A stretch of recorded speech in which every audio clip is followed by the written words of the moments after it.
Bom, pessoal, acabamos de falar um pouco sobre as noções da fonologia. E aí nós vimos que os fonemas são divididos em vogais, semivogais e consoantes. Eu disse que o estudo da fonologia é a base para o aprendizado da acentuação gráfica. E você vai perceber isso agora. Então, vamos começar a falar de acentuação gráfica, que foi uma das bases modificadas pelo novo acordo ortográfico da língua portuguesa. Vamos lá. Gente, quando a gente fala em acentuação gráfica, a acentuação nada mais é do que um modalizador de pronúncia. É o acento ou a falta de acento que vai nos permitir pronunciar uma palavra corretamente. E a acentuação gráfica em língua portuguesa ela é dividida de duas formas. Primeiramente, nós vamos estudar a acentuação quanto à posição da sílaba tônica. Sabe, aquele detalhe da oxítona, da paroxítona, da proparoxítona. Depois, nós vamos ver alguns acentos chamados de acentos diferenciais. Acentos que são empregados por outra razão que não necessariamente a sílaba tônica da palavra. Vamos combinar uma coisa antes de entrar no assunto? Você vai pensar sempre que, para efeito de acentuação gráfica, ignore o S. Não conte o S na divisão da palavra. Então, para efeito de acentuação gráfica, ignore o S. Vamos lá, então? Primeira parte da acentuação gráfica está ligada à acentuação quanto à posição da sílaba tônica. E a sílaba tônica, nas palavras da língua portuguesa, ela pode vir em três posições. Ela pode vir na última sílaba. Quando ela vier na última sílaba, como ocorre, por exemplo, em jabuti, nós vamos ter uma palavra considerada oxítona. Ela pode vir na penúltima sílaba. Quando ela vier na penúltima sílaba, como ocorre em janela, nós vamos dizer que esta é uma palavra paroxítona. E ela pode vir na antepenúltima sílaba, como ocorre em mágica, que é uma palavra proparoxítona. Vocês devem estar percebendo que não necessariamente a sílaba tônica vai ser acentuada. Em jabuti, a sílaba tônica é o ti. Ela é uma oxítona e ela não está acentuada. Daqui a pouquinho você vai ver o porquê de esse acento não ocorrer. O mesmo ocorre em panela. A sílaba tônica está aqui no né. Ela é uma palavra paroxítona e não necessariamente ela recebe o acento. Em mágica, a sílaba tônica está aqui. Ela é uma proparoxítona e ela recebe o acento. E você vai ver daqui a pouquinho por que mágica recebe acento. Então, vamos começar. Aliás, daqui a pouquinho não, você vai ver agora por que mágica recebe acento. Mágica recebe acento porque, segundo a regra de acentuação das proparoxítonas, todas, absolutamente todas as proparoxítonas serão acentuadas. É por isso que, por exemplo, palavras como mágico, como médico, como lágrima, música, âmago, único, sólido, quilômetro, todas essas palavras recebem acento porque as proparoxítonas serão, sem exceção, todas acentuadas. Então, gravem aí, primeira regra de acentuação em relação à sílaba tônica. Todas as palavras proparoxítonas serão acentuadas. Fácil, né? Bem fácil. Agora nós vamos ver a acentuação gráfica ligada às palavras paroxítonas. O que são, gente? Quais são as palavras paroxítonas?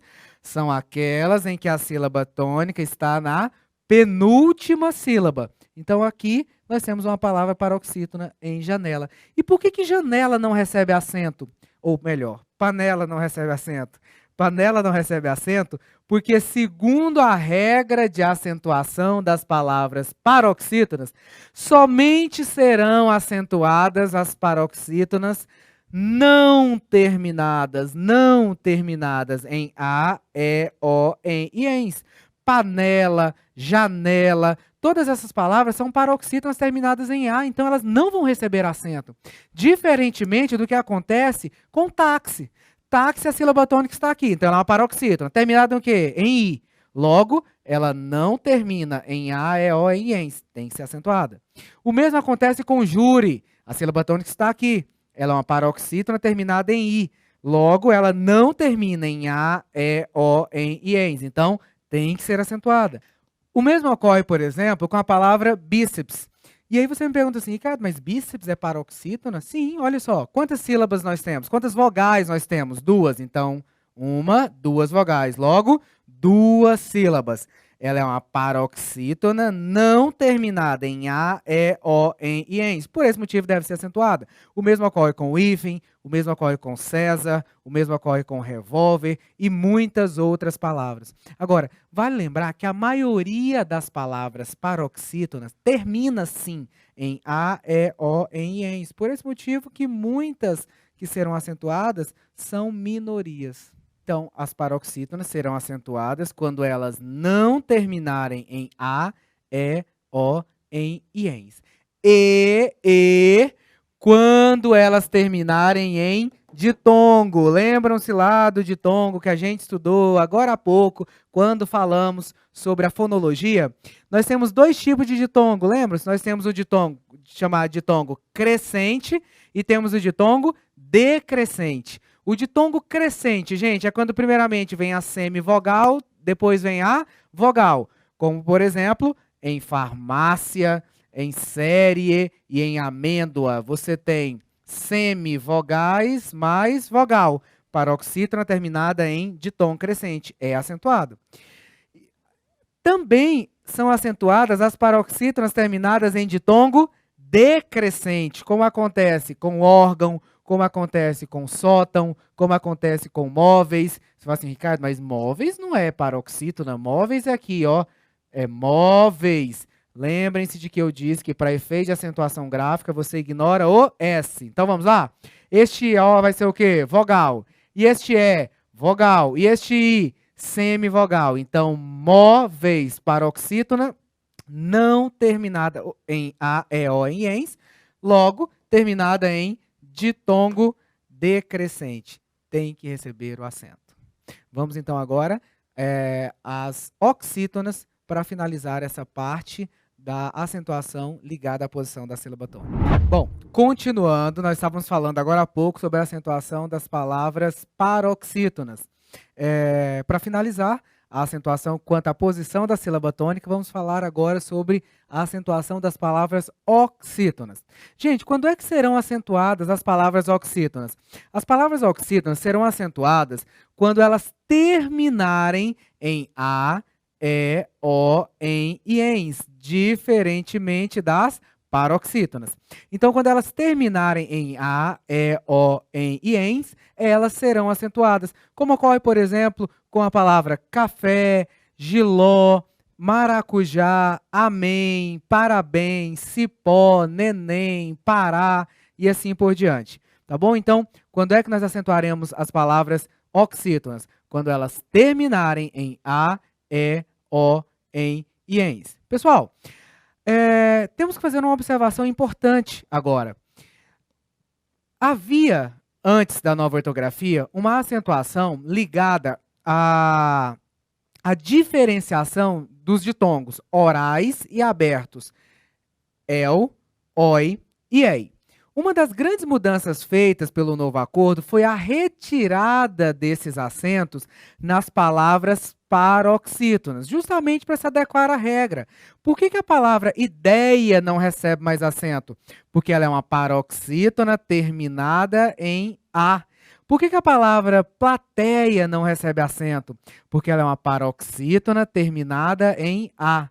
Pois bem, esses acentos, eles caíram assim como jiboia, como assembleia. Esses acentos, eles caíram nas palavras paroxítonas, mas atenção, esses acentos, eles permanecem nas palavras oxítonas.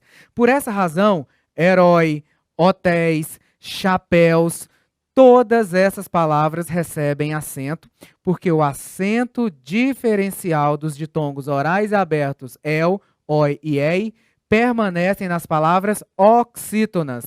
Mas atenção, os acentos nos ditongos orais e abertos caíram nas palavras paroxítonas. Então, quando é que a gente acentua as oxítonas? Quando elas terminarem em A, E, O, em e ens, e quando elas terminarem nos três ditongos, nos ditongos orais e abertos, oi, el e ei.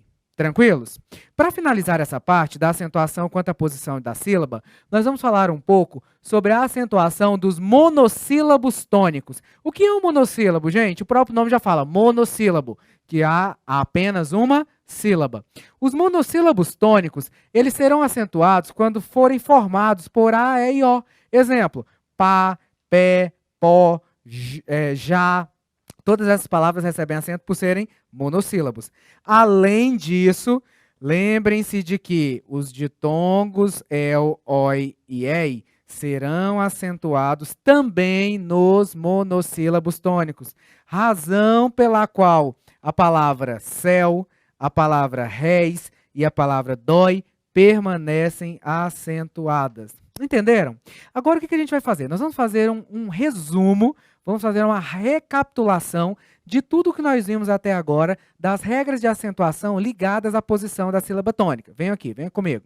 Para fechar, então, este primeiro bloco, nós vamos fazer um resumo da acentuação ligada à posição da sílaba tônica. Vamos lá, então. O que nós vimos? Vimos o seguinte: todas as proparoxítonas serão acentuadas. Então, quando é que eu vou acentuar as proparoxítonas? Sempre. Todas serão acentuadas.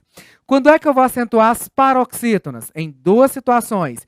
Quando elas não terminarem em A, E, O, em iens, e quando elas terminarem em ditongo. Seja ditongo crescente, seja ditongo decrescente. Quando é que nós vamos acentuar as oxítonas? Quando elas terminarem em A, E, O, em iens, e quando elas terminarem nos ditongos orais e abertos, el, ei e oi.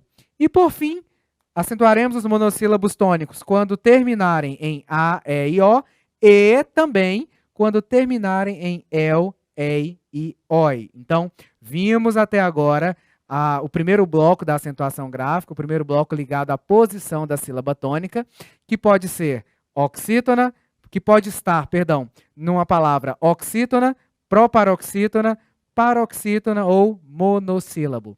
E agora vamos falar sobre os benditos acentos diferenciais. Vamos lá. Continuando, pessoal, então estamos falando sobre a acentuação gráfica. Dividimos a acentuação gráfica em duas partes. No primeiro momento, nós falamos sobre a acentuação ligada à posição da sílaba tônica, lembram-se? Em relação às palavras oxítonas, paroxítonas, proparoxítonas e aos monossílabos. Vamos só recapitular. Quando é que eu acentuo as proparoxítonas? Sempre. Quando eu acentuo as paroxítonas? Quando elas não terminarem em A, E, O, em iens, e quando elas terminarem em ditongo. Quando é que eu acentuo as oxítonas? Quando elas terminarem em A, E, O, em iens, e quando elas terminarem nos ditongos orais e abertos, el, oi e ei. Vale lembrar que esses acentos caíram nas palavras paroxítonas apenas, mas permanecem nas palavras oxítonas e nos monossílabos. Por fim, quando é que eu acentuo os monossílabos? Quando são formados por A, E e O, e quando terminam também em ditongo oral e aberto, oi, el e ei. Tranquilos? Então vamos agora ao segundo bloco, que são os acentos diferenciais. São acentos que não estão ligados necessariamente à posição da sílaba tônica. O primeiro acento diferencial é o tal do acento diferencial de hiato. Vamos voltar lá para o começo da aula. Lá no começo da aula, nós falávamos sobre as vogais, sobre as semivogais, sobre as consoantes, sobre os fonemas. E aí você vai se lembrar agora de analisar isso nestas palavras aqui que eu coloquei. Observe. Na palavra pau, por exemplo, gente, este A vai ser o quê? Vogal. Este U vai ser semivogal. Então aqui eu tenho um ditongo. O mesmo vai acontecer na palavra saúde. O A vai ser vogal, o U vai ser semivogal e o E vai ser vogal. Então, vamos pronunciar. Lembre-se, semivogal. Ele tem um som mais brando que a vogal. Então, a palavra é saúde. A palavra é pau. Pois bem, o acento diferencial de hiato, ele vai acontecer nas semivogais I e U para transformá-las em vogais. O que ocorre, por exemplo, com essas palavras aqui. Baú, saúde, sair e cair. Note que, por exemplo, em baú, se eu retiro este acento aqui, ó, este U iria ser uma semivogal. Então, a pronúncia seria bau. Mas a pronúncia não é baú, ninguém conhece um baú, a gente conhece um baú. Quer dizer, então, que o acento tem que vir para me mostrar que este U é uma vogal e não uma semivogal. Logicamente, se cada vogal constitui uma sílaba, nós vamos sim poder dividir esta palavra. O mesmo vai acontecer na palavra saúde. Se eu retiro esse acento, nós temos a leitura saúde. Mas a palavra não é saúde, a palavra é saúde. Então, o acento vem para me mostrar que este U é uma vogal e não uma semivogal. Note a diferença de pronúncia também, por exemplo, nas palavras ele sai, o A é uma vogal, o I é uma semivogal. Agora, eu saí, note que este I tem um som tão alto quanto o som do A, ou seja, é uma vogal. E o que vai me mostrar que ele é uma vogal? O bendito acento. Acento diferencial de hiato. Vamos lá. Em cai, o A é vogal, o I é semivogal. Só que na palavra cair, você vai perceber que nós temos duas vogais e não semivogais. Gente, por que se chama acento diferencial de hiato? Porque o hiato ocorre quando eu separo duas vogais. Independentemente de ser I, U, A, E, se houve separação de vogais, eu tenho hiato. Só que este acento ele vai acontecer especificamente nas semivogais I e U. Lembram-se de que eu falei que essas duas semivogais são as semivogais clássicas? Pois é, elas são as principais semivogais. É por isso que o acento só vai acontecer nelas, no I e no U, para mostrar que elas não são semivogais, mas sim vogais. O que é possível perceber, por exemplo, na palavra baú, eu tenho uma vogal. Já na palavra pau, eu tenho uma semivogal. Esse acento é importantíssimo e esse acento cai em muitas questões de provas de concursos públicos. É o principal acento diferencial que nós temos. Agora, nós vamos passar a outros acentos diferenciais que foram mantidos pela nova ortografia, tá? Acentos menos cobrados, mas tão importantes quanto. O primeiro deles é o acento diferencial de plural da terceira pessoa dos verbos ter e vir e dos seus derivados. Se eu digo, por exemplo, no singular, ele tem, no plural, tem que ser eles têm. Só que eles têm com acento, justamente porque a forma do singular ela é idêntica. Então, notem que esse acento ele só vem para mostrar assim, olha, Ricardo, isso não é singular, isso é plural. Por essa razão é que se chama acento diferencial. Eu estou diferenciando o singular do plural. Então, isso vai acontecer com os verbos ter e vir. Ele tem, eles têm. Ele vem e eles vêm.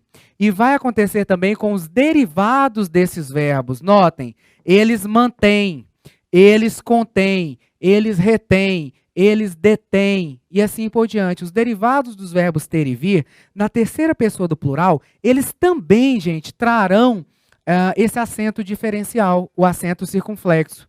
Aí você vai falar assim, Ricardo, mas espera aí, por que lá no singular tem acento? Eles mantêm, aliás, ele mantém e ele contém. Vamos lá para a regra geral?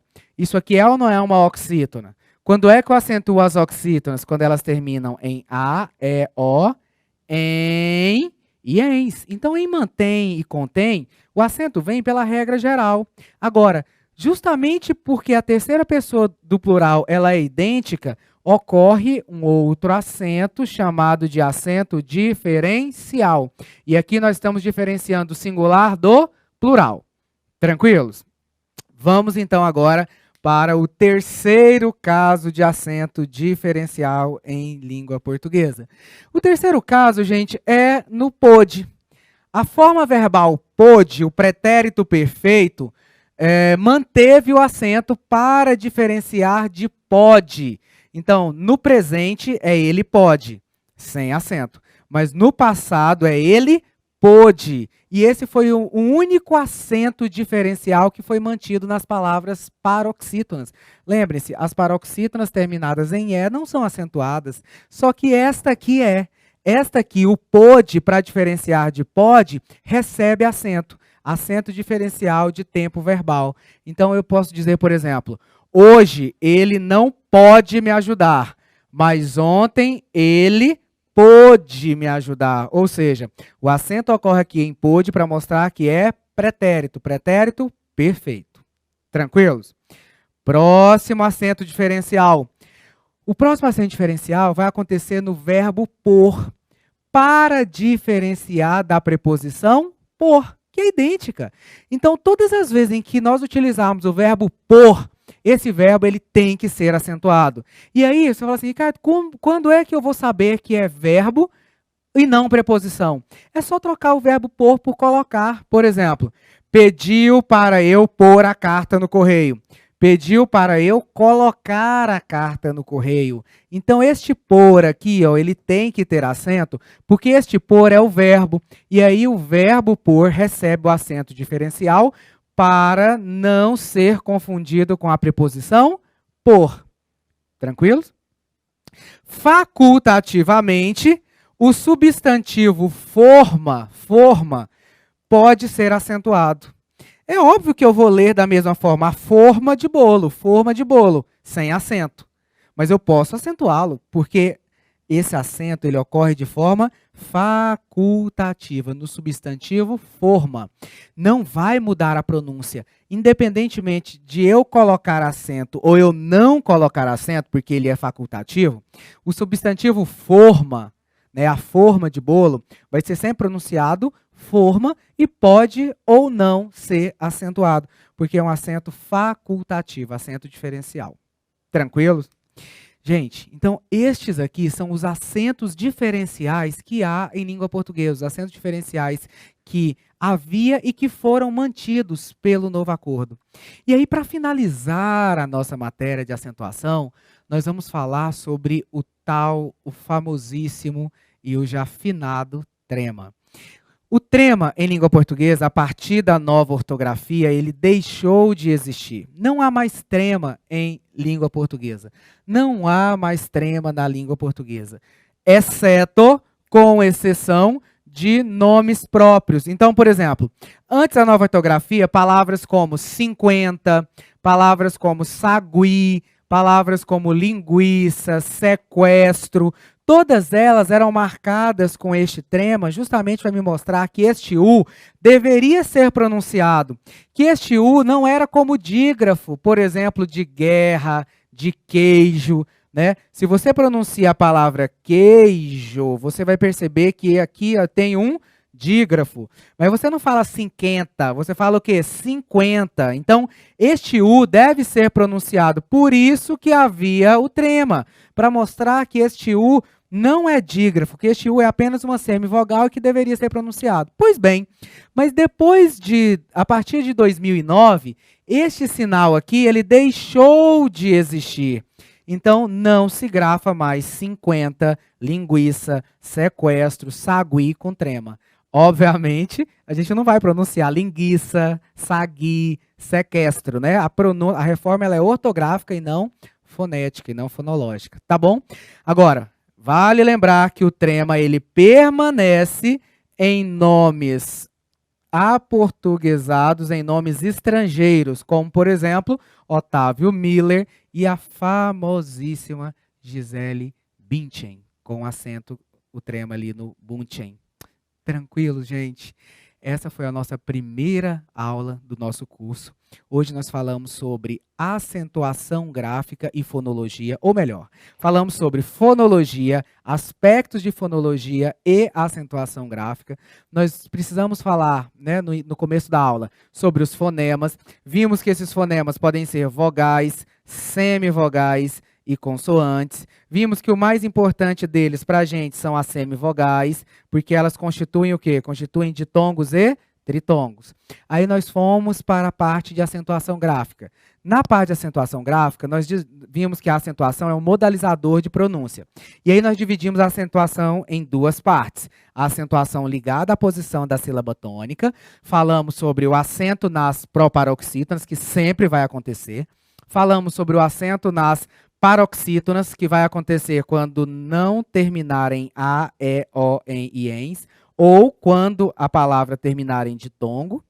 Falamos sobre o acento das oxítonas, que vai acontecer quando as palavras terminarem em A, E, o, em e ens, ou quando elas terminarem, né, ou e, quando elas terminarem nos ditongos orais abertos, el, oi e ei, e falamos sobre a acentuação dos monossílabos, que vai acontecer o acento quando os monossílabos forem formados por a, e o, e os 3 ditongos orais e abertos, el, oi e ei. Então, vimos aí essa primeira parte.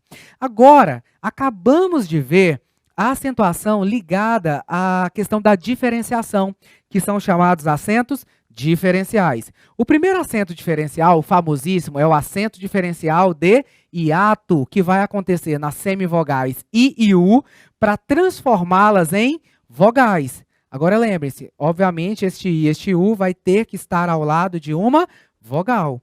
E aí nós vamos acentuar para mostrar que ele é uma vogal e não uma semivogal. Depois disso, nós vimos o acento ligado aos verbos ter e vir, a terceira pessoa do plural dos verbos ter e vir e dos seus derivados. Em seguida, nós vimos que há também um acento diferencial de tempo verbal no verbo poder, na terceira pessoa do singular do verbo poder. Então, no pretérito perfeito, ele pôde, para diferenciar de ele pode, presente. Vimos que o verbo por também vai receber um acento diferencial para se diferenciar da preposição por. Vimos também, por fim, que o substantivo forma, ele pode facultativamente receber o acento, né? Então, eu posso escrever forma com ou sem acento, porque ele é facultativo. E para finalizar a aula, descobrimos que o trema não existe mais em língua portuguesa, a não ser em nomes estrangeiros e nomes oriundos, né, de outras línguas que já possuam esse sinal de pontuação. Tranquilos, aqui terminamos o nosso primeiro bloco. Vejo vocês na próxima aula e falaremos sobre o hífen na nova ortografia. Beijo grande, até a próxima.